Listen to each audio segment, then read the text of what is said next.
आपका स्वागत है गांगुली टेक पर। मैं हूं संदीप गांगुली और आज हम लोग इस वीडियो में देखेंगे कि पाइथन प्रोग्रामिंग में डिक्शनरी क्या है, उसे कैसे क्रिएट करना है।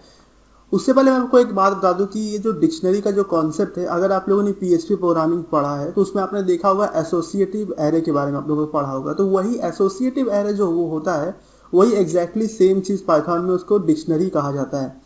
तो कैसे क्रिएट करना है वो सब लोग देखेंगे। तो यहाँ पर देखिए मैंने पाइथन आईडीएलई को ओपन किया हुआ, इसमें मैंने फाइल पे जाके न्यू फाइल पे कुछ फाइल्स क्रिएट करी हैं। तो सबसे पहले तो हम लोग देखते हैं डिक्शनरी कैसे बनाना है। तो डिक्शनरी बनाने के लिए आपको क्या करना है, जैसे आप वेरिएबल्स का नाम देते हैं वैसे एक नाम दे दीजिए, जैसे कि मैंने यहाँ पे दे दिया फ्रूट्स करके। उसके बाद फिर मुझे आपको जो इक्वल लगाना होगा, उसके बाद आपको इस तरीके से करली ब्रैकेट्स लगाने होंगे और इसके अंदर सबसे पहले आपको की मतलब बनाना होगा। ये जो की जो होता है वो आपका एक इंडेक्स वैल्यू होता है। अगर आप लोगों ने लिस्ट के बारे में आपने देखा होगा, टपल में देखा होगा, तो उसमें एक इंडेक्स वैल्यू थी। तो ये डिक्शनरी में जो की होता है ये आपकी एक इंडेक्स वैल्यू होती है और ये जो वैल्यू होती है केवल स्ट्रिंग टाइप की होती है, मतलब इंटीजर कोई नंबर नहीं हो सकता, ये केवल स्ट्रिंग टाइप में होगा। और ये जो की जो है ये आप ही को जनरेट करनी पड़ेगी, ये कोई प्रोग्रामिंग लैंग्वेज खुद से नहीं करेगा। तो सबसे पहले आपको की बनाना होता है, जैसे कि मैंने यहाँ पे किसी जो है फ्रूट का नाम लिख दिया, जैसे कि मैंने यहाँ पे मैंगो लिख दिया। उसके बाद फिर मैंने डबल इन्वर्टेड कॉमा क्लोज कर दिया। और जैसे कि आप यहाँ पे देख रहे हैं, हम लोग स्ट्रिंग बनाने के लिए डबल इन्वर्टेड कॉमा लगा रहे हैं, तो आप चाहे तो यहाँ पे सिंगल भी लगा सकते हैं। सिंगल इन्वर्टेड कॉमा से भी आप स्ट्रिंग क्रिएट कर सकते हैं। तो इस तरीके से हो गया। उसके बाद आपको कॉलन लगाना होता है, उसके बाद फिर आपको स्पेस देके वो वैल्यू लिखनी होती है जो आप इस की पर स्टोर करना चाहते हैं, मतलब जो आप इस इंडेक्स वैल्यू पर स्टोर करना चाहते हैं। जैसे कि मैंने यहाँ पे लिख दिया कि मैंगो का जो है फ्रूट है उसका रेट क्या चल रहा है। तो जैसे कि मैंने यहाँ लिख दिया 100 रुपीज़ का मिल रहा है 1 kg। इस तरीके से हो गया। फिर मैंने कॉमा लगाया। उसके बाद आपको जब नेक्स्ट वैल्यू ऐड करनी होगी तो आपको कॉमा लगाना होगा। उसके बाद फिर आपको की जनरेट करना होगा, सेम प्रोसेस है। फिर आप दूसरे फल का नाम लिख दीजिए, जैसे कि मैंने ऑरेंज लिख दिया। फिर मैंने कॉलन लगाया। फिर इस ऑरेंज वाले की पर जो भी मैं वैल्यू को स्टोर करना चाहता हूँ वो मैं लिख दूंगा, जो कि हमारी इंटीजर टाइप की वैल्यू है। जैसे कि मैंने लिख दिया 200 रुपीज़ का जो है 1 किलो मिल रहा है। और यहाँ पर जो हम ये वैल्यू लिख रहे हैं ये आपका किसी भी टाइप का हो सकता है, ज़रूरी नहीं कि आपको यहाँ पे इंटीजर टाइप की ही वैल्यू लिखनी है। चाहे तो ये स्ट्रिंग टाइप की भी हो सकती है और चाहे तो ये डेसिमल टाइप की भी हो सकती है, मतलब फ्लोट टाइप की। मतलब यहाँ पर जो आप वैल्यू लिखेंगे वो किसी भी टाइप की हो सकती है, लेकिन जो की जो आपका जो होगा वो केवल स्ट्रिंग टाइप का ही होगा। और इसमें आप जितने चाहे उतने एलिमेंट्स को जो है आप ऐड कर सकते हैं। मैंने ये ले लिया और फिर इसका भी जो प्राइस लिख दिया, कितने मतलब मिल रहा है, वैसे मैंने यहाँ पे 50 कर दिया इस तरीके से। और जितनी बार जब आपको जो है हर मतलब ये कंप्लीट के बाद जब आपको वैल्यू नई ऐड करनी होगी तो आपको इस तरीके से कॉमा लगाना है नीचे वाला और फिर आपको नई वैल्यू लिख देनी। तो जितनी चाहे उतनी वैल्यूज को आप ऐड कर सकते हैं और आपको इस तरीके से जो है करली ब्रैकेट्स के अंदर इन सब वैल्यूज को लिखना है। अब नेक्स्ट बात आती है, अगर आपको इसके जो और इनके जो वैल्यू आप यहाँ पर लिख रहे हैं, वैल्यू और की, इसको जो है एलिमेंट्स भी कहा जाता है, डिक्शनरी के एलिमेंट। तो अगर अब अगर इनको आपको एक्सेस करना है तो आप वो कैसे करेंगे। तो उसको करने के लिए आपको क्या करना है, आप प्रिंट लिखिए। हमको क्योंकि यहाँ पे यूजर को आउटपुट दिखाना था, हम यहाँ पे प्रिंट लिख रहे हैं। उसके बाद मैंने क्या किया कि मैंने यहाँ पे कुछ लिख दिया, जैसे कि वैल्यू ऐड, मैंने लिखा वैल्यू ऐड की। और उसके बाद फिर मैंने यहाँ पे जो है ये करली ब्रैकेट्स दे दिए और फिर से मैंने करली ब्रैकेट दे दिया। फिर मैंने डॉट लिखा, यहाँ पे फॉर्मेट लिख दिया। और उसके बाद मैंने क्या किया, यहाँ पर जो है सबसे पहले जो हमें यहाँ पे की वैल्यू देनी है कि हम कौन से की जो कौन सा उस पर जो वैल्यू को एक्सेस करना चाहते हैं उसका नाम लिखेंगे, जो कि हमने यहाँ पे लिख दिया। जैसे कि हम ऑरेंज वाला जो की है उसकी वैल्यू को एक्सेस करना चाहते हैं, तो ये वाला जो है आउटपुट यहाँ पर आ जाएगा। उसके बाद बारी आती है कि आपको ये डिक्शनरी का कैसे एक्सेस करना है। तो आप कॉमा लगाइए, डिक्शनरी का जो नाम है वो लिखिए, जो कि यहाँ पे फ्रूट्स है। उसके बाद आपको इस तरीके से स्क्वायर ब्रैकेट्स लगाने, इसके अंदर सेम वही जो आपका जो स्ट्रिंग टाइप का जो वैल्यू जो आपकी की वैल्यू वो यहाँ पे आप लिख दीजिए, जो कि यहाँ पे ऑरेंज है। इस तरीके से आपने ऑरेंज लिख दिया और आपका ये कंप्लीट हो गया। अब जो हम लोग इस प्रोग्राम को रन करते हैं और आप देखेंगे कि आपको ये वाली वैल्यू यहाँ पे मिल जाएगी। तो आपको F5 दबाना है और आप यहाँ पर देख सकते हैं कि वैल्यू एट की ऑरेंज जो आपका की था इस 200, जो कि आपको यहाँ पर मिल गया। आप यहाँ पर देख सकते हैं इस तरीके से हो गया, यहाँ पर आपका जो आउटपुट आ गया। अब नेक्स्ट बात ये आता है कि आपने जो है इस तरीके से जो है डिक्शनरी क्रिएट कर ली। अब अगर आप इसमें नई वैल्यूज को ऐड करना चाहते हैं तो वो आप कैसे करेंगे। तो वो करने के लिए आपको क्या करना है, आप डिक्शनरी का नाम लिखिए, जो कि यहाँ पे फ्रूट्स है, स्क्वायर ब्रैकेट इस तरीके से लगाइए। इसमें नई की जनरेट कर दीजिए, कोई भी नाम रख दीजिए, जैसे कि कोई भी ले लेते हैं, गुआवा हम लोगों ने ले लिया। फिर हमें यहाँ पे ये इन्वर्टेड कॉमा को बंद कर दिया, ये हमारी स्ट्रिंग टाइप का जो की हो गया। फिर आपको इसके बाहर आना है, इक्वल लगाना है, फिर जो वैल्यू आप इस की पर जो है स्टोर करना चाहते हो वो लिख, जैसे कि मैंने यहाँ पे लिख दिया 450 रुपीज़ का जो है 1 किलो गुआवा मिल रहा है। फिर मैंने इसको Ctrl+S दबा के फाइल को सेव किया, F5 दबाया, प्रोग्राम को रन किया, तो आप देखेंगे कि हमें केवल ये पहला वाला ही जो है हमारा प्रिंट में स्टेटमेंट आ रहा है, दूसरा नहीं आ रहा क्योंकि हम लोगों ने दिया ही नहीं। तो हम क्या करेंगे, इसके नीचे जाएंगे, प्रिंट लिखेंगे, अपने डिक्शनरी का जो नाम लिख देंगे, Ctrl+S दबा के फाइल को सेव करेंगे, F5 दबाएंगे, प्रोग्राम को रन करेंगे, और आप ये देख सकते हैं कि जो गुआवा भी है वो भी जो आपका एलिमेंट था वो आपके इस डिक्शनरी में ऐड हो गया। और मैं आपको यहाँ पे एक चीज़ और ये बता दूं कि जैसे कि आप देख रहे हैं कि हम लोग यहाँ पे केवल इंटीजर जो है वैल्यू का लेकर ही जो है डिक्शनरी क्रिएट कर रहे हैं, तो ज़रूरी नहीं है कि केवल इंटीजर वैल्यू हो सकती है। इसके अंदर आप कोई ऐसा भी बना सकते हैं जिसमें जो है स्ट्रिंग टाइप की वैल्यू, जैसे कि मान लीजिए यहाँ पे मैं एक और जो है एलिमेंट को ऐड कर देता हूँ और उसमें मैं यहाँ पे कोई नया फल का नाम दे देता हूँ, जैसे कि मैंने ये कुछ भी दे दिया, इस तरीके से फल का नाम रख दिया मैंने ABC, फिर मैंने इस तरीके से लगा दिया। और यहाँ पर जब मैं इंटीजर वैल्यू नहीं लिखूंगा, अब यहाँ पर मैंने कोई स्ट्रिंग वैल्यू लिख दी इस तरीके से, तो मतलब आप यहाँ पर आप ये भी देख सकते हैं कि आप मिक्स्ड वैल्यू का भी जो डिक्शनरी बना सकते हैं। मतलब ऐसा नहीं है कि जो आप वैल्यूज क्रिएट कर रहे हैं वो सेम टाइप की होनी चाहिए, जैसे कि अगर आप इंटीजर है तो इंटीजर ही रखेंगे, ऐसा नहीं है। आप चाहे तो जो वैल्यूज है वो स्ट्रिंग टाइप की हो सकती है, इंटीजर टाइप की हो सकती है, डेसिमल टाइप की हो सकती है, लेकिन जो आपका जो की है वो हमेशा स्ट्रिंग टाइप का ही होगा।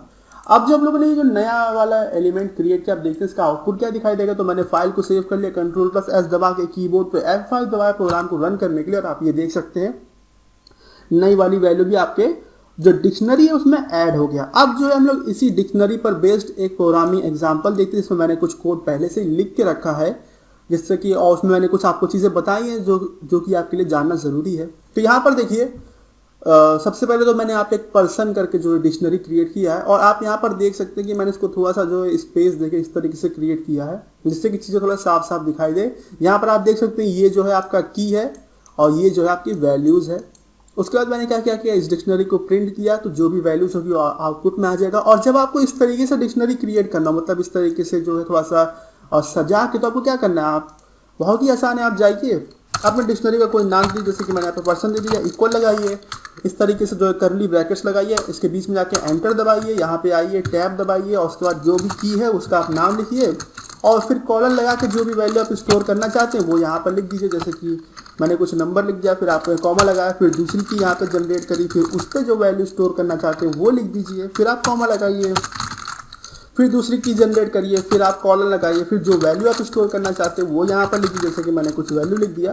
तो इस तरीके से भी आप डिक्शनरी को क्रिएट कर सकते हैं। और ये जो चीज़ है ये दिखने में जो थोड़ा सा सही लगता है, इसमें चीज़ें समझ में आती है, और इस तरीके से डिक्शनरी बनाने पर थोड़ा कन्फ्यूजन होता है, तो इस तरीके से जो आप बना सकते हैं।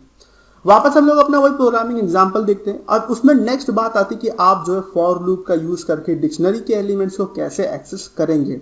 तो सबसे पहला तरीका ये है कि आप फॉर लिखिए, फिर आप एक वेरिएबल का नाम यहाँ पर दीजिए। अब मैंने यहाँ पे की दिया है, आप चाहे तो कुछ भी रख सकते हो। उसके बाद इन लगाइए, फिर आप डिक्शनरी का नाम लिखिए।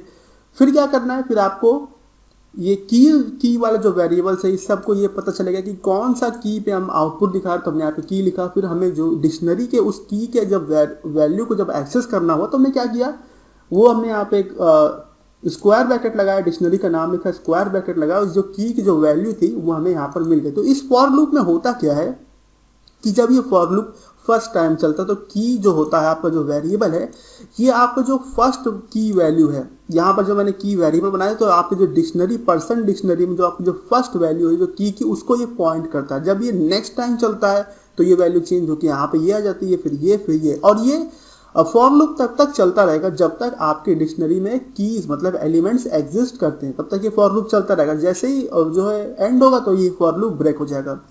दूसरा तरीका है फॉर लूप का यूज करने का डिक्शनरी में कि एक आप डिक्शनरी का इस तरीके से नाम लिखिए, और वहां पे डिक्शनरी में एक आपका जो है हेल्पर फंक्शन मिलता है, जैसे कि आपने लिस्ट में देखा था, और इसका नाम आइटम्स है।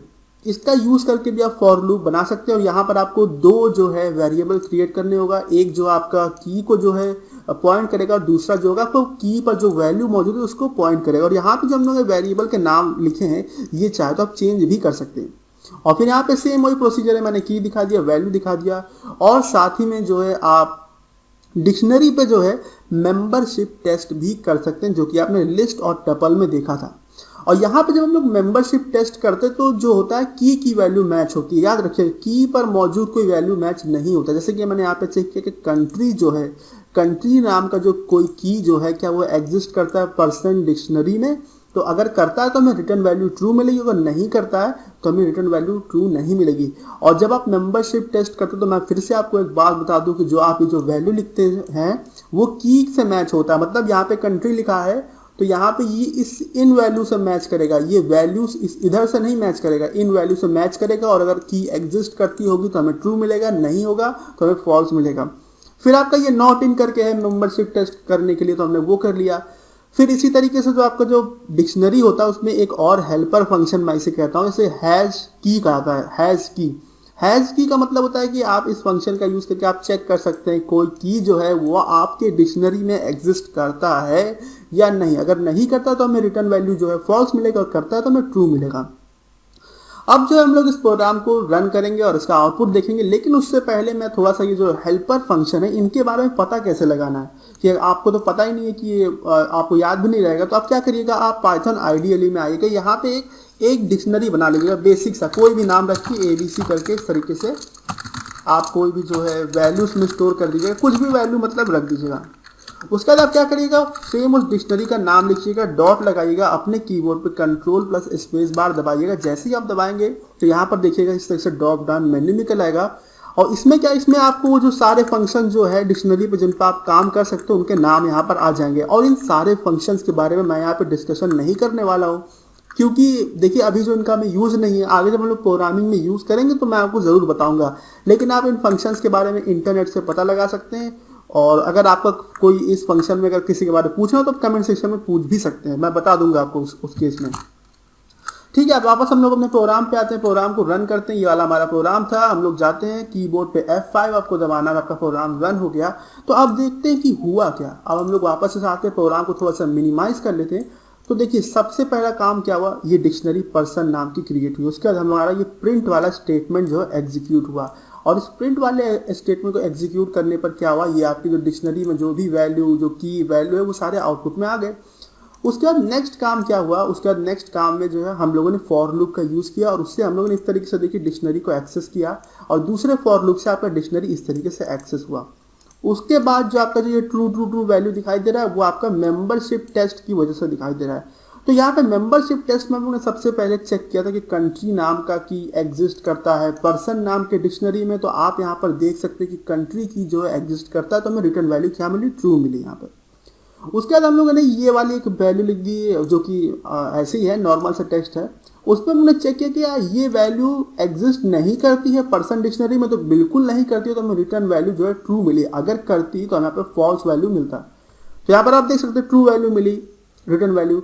और उसके बाद हमने पर्सन डॉट हैश की का जो आपका जो फंक्शन है उसका यूज करके हम लोगों ने यहाँ पर वैल्यू चेक किया कि नेम जो की है वो एग्जीक्यूट करता है आपका पर्सन नाम की डिक्शनरी में। तो ये जो की है वो बिल्कुल एग्जीक्यूट करता है। और आप यहाँ पर देख भी सकते हैं कि ये देखिए यहाँ पे नेम करके जो है आपका की एग्जिस्ट करता है, और ये ट्रू वैल्यू मिली। और यहाँ पर ये कंडीशन लिख रहे हैं इनका आप इफ स्टेटमेंट में यूज कर सकते हैं, मतलब मेंबरशिप टेस्ट के लिए। तो अब अगर आपका इस वीडियो से जुड़ा कोई भी डाउट हो तो आप कमेंट सेक्शन में पूछिएगा। और अगर अभी तक आपने मेरा चैनल सब्सक्राइब नहीं किया है तो कर लीजिए, जिससे कि सारे फ्यूचर अपडेट्स आप तक पहुंचते रहे। और ये वीडियो देखने के लिए आपका धन्यवाद।